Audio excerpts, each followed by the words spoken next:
Tollywood senior హీరోల్లో దూకుడు మీదున్నారు బాలయ్య. ఇప్పటికే Gopichand మలినేనితో cinema పట్టాలెక్కించిన నటసింహం మరో ప్రాజెక్ట్ కూడా స్టార్ట్ చేసేందుకు రెడీ అవుతున్నారు. అంతేకాదు లాస్ట్ ఇయర్ లానే 2027లోనూ 2 సినిమాలతో అభిమానుల ముందుకు రావాలని డిసైడ్ అయ్యారు బాలయ్య. సినిమాల విషయంలో అన్స్టాపబుల్ గా దూసుకుపోతున్నారు నందమూరి బాలకృష్ణ.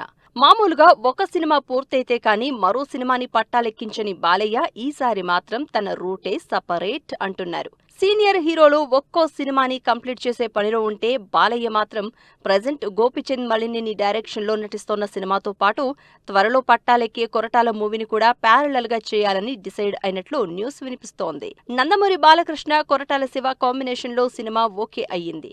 ఇప్పటికే ఈ సినిమాకి సంబంధించిన స్టోరీ డిస్కషన్స్ కూడా పూర్తయ్యాయి.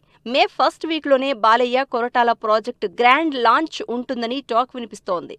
కొరటాల శివ గత సినిమాల్లానే స్ట్రాంగ్ సోషల్ మెసేజ్ తో పాటు Balayya mark mass action elements తో సినిమా ప్లాన్ చేస్తున్నారు మేకర్స్. ప్రజెంట్ ప్రీ ప్రొడక్షన్ పనులు పూర్తి చేసుకుంటోన్న ఈ సినిమా రిలీజ్ 2027 సమ్మర్ ని టార్గెట్ చేస్తున్నట్లు తెలుస్తోంది. త్వరలో పట్టాలెక్కే బాలయ్య కొరటాల సినిమాతో పాటు డైరెక్టర్ గోపీచంద్ మలినేనితో చేస్తున్న సినిమా కూడా వచ్చే ఏడాదిలోనే బాక్సాఫీస్ ముందుకు రానుంది.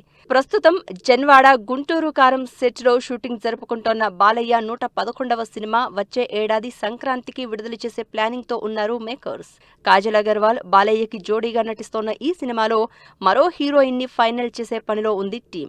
మాఫియా బ్యాక్ డ్రాప్ లో తెరకెక్కే ఈ సినిమాలో బాలయ్య 2 డిఫరెంట్ రోల్స్ లో కనిపించే ఛాన్స్ ఉంది. మరి 2027 కి 2 భారీ సినిమాలతో వస్తోన్న బాలయ్య బాక్సాఫీస్ దగ్గర ఎలాంటి సెన్సేషన్ క్రియేట్ చేస్తారో వెయిట్ అండ్ సీ.